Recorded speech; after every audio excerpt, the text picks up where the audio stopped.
This is Jeanette Pincus. It is Tuesday, October 15th, 2024, and I've got Carol Agronin here with the Jewish Community Center, and we've been working on a special project for the Dallas Jewish Historical Society on keeping kosher in Dallas since the Jewish community started here. And this is a really important part of keeping kosher in the Dallas Jewish communities, what the Jewish Community Center has done for us all these years. So, Carol, I appreciate so much that you come in to discuss this with us. First, I'd like you to tell me what is your title and what is your position with the Jewish Community Center. So I'm the Associate Director and the Chief Financial Officer, and the Senior Department and Kosher Meals reports to me through Jewish Life and Learning, and so I get to be deeply involved with all the different facets of our kosher meal program. Okay, can you tell us how it all started? Well, it's way before me. I actually went back to Anna Angarina, who has been here probably for over 30 years, and she said we've actually been doing meals for seniors for 35 years now, and about in 2006 that we also started doing Meals on Wheels for JFS. Before that, Anna said it was done by Golden Acres. So we've been doing that, and it's just grown. Our senior program is amazing now. We serve over 18,000 meals a year for just our in-house seniors. It's called Congregate Meals. And then about 12,000 meals to Meals on Wheels for JFS. So it's growing, and we've also started just recently catering. So things are hopping. Tell us more about the kitchen that you all have. It started as a meat kitchen. Correct. Well, we actually just this year we actually have a meat kitchen and a dairy kitchen. Up until just January of this past year, we only had a meat kitchen. So anything dairy we either couldn't do or we would order in. So now we actually have a dairy kitchen that for Sukkot we're going to have a pizza pop-up where you can order pizza, pick up your pizza, and we're working on different things. It's actually makes pizza now for the preschool once a week, and a dairy meal for our seniors, our congregate meal seniors that are here. So it's added a nice, a different avenue to our kosher meals program.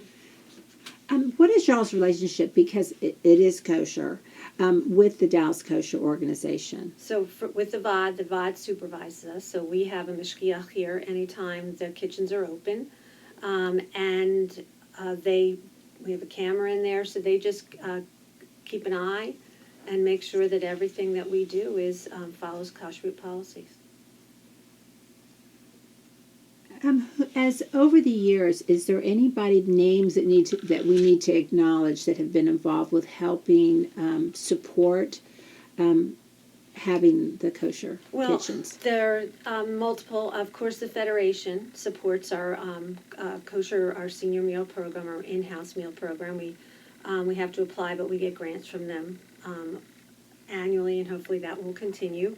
We also just were blessed with an amazing donation by Ann Rosenberg of blessed memory. She just passed away, and she was kosher food was one of her passions, and so she was here eating lunch with her sister-in-law Gussie, and they just one day came in and they said, we want to make sure that the seniors can get here, they can get their food. So they donated money to make sure that the seniors could get here. And then they said, well, we really like the program that we give 2 or 3 frozen meals on Fridays to all of our seniors, so that if they can't cook or whatever, they have food for the weekend. So they funded that for a year. And then later on that year, Ann came and said, I heard that you wanted to do a dairy kitchen. And we said, yeah, we applied for a grant, but we didn't get it. She said, tell me how much it would be. And we said, well, we don't really know. We said we put in a grant for about $200,000. She said, okay, go for it. And so then she was involved in we showed her, showed her the decor, and she wanted it named after her daughter, Margot, who passed away. And then of course, it cost more than you ever expect, and she was right on the money, though. She told us it was going to be more than we thought.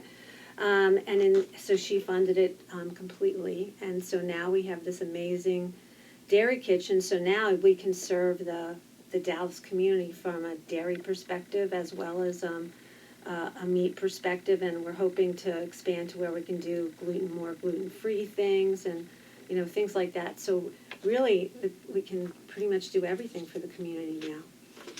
That's terrific. Now, I know you mentioned it, but I just want to make sure we really complete this. During camp, you also were supplying meals. Correct. So this is the first year, because of the dairy kitchen, that we were able to also bring the older kids into the loop. What we've done for the past 3 years, we were able to do preschool camp and lunches. But we were not able to do the older kids. We just didn't have the capacity.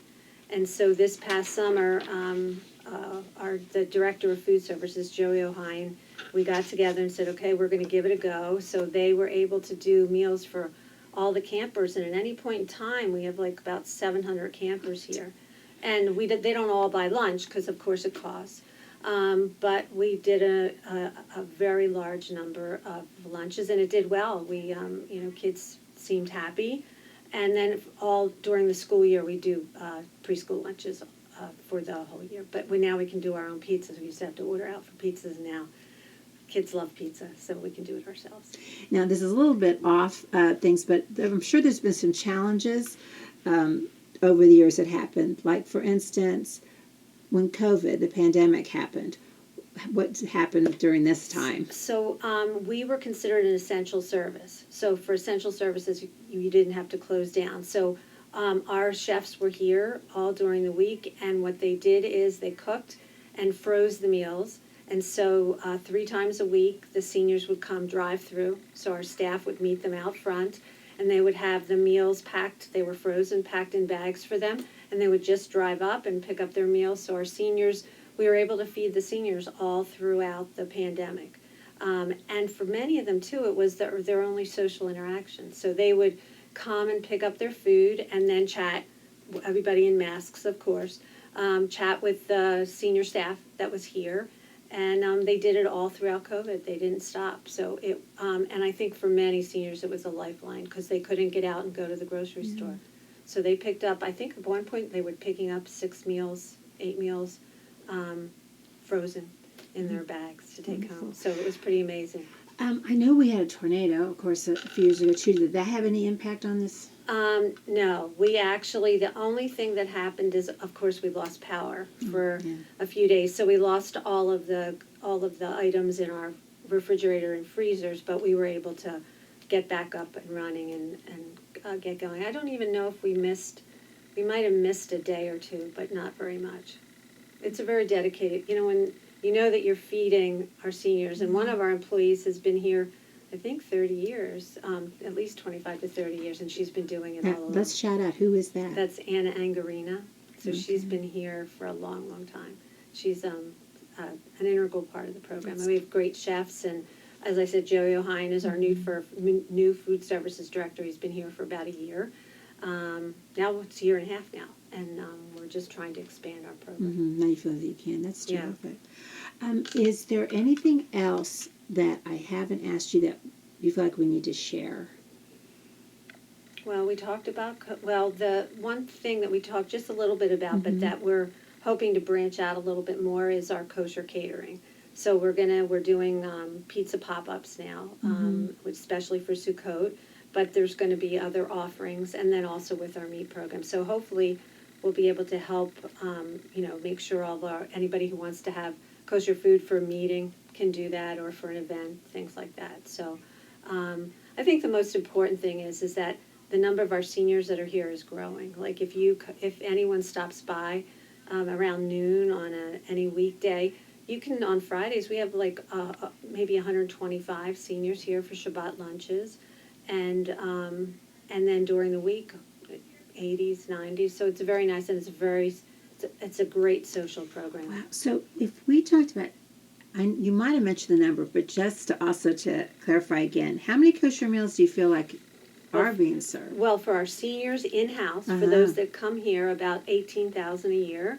And that for That's right. Meals on Wheels, about 12,000. That So it's is- a lot of, but we're always hoping that it'll be more. What a wonderful, what a wonderful service y'all do for the Dallas Jewish community.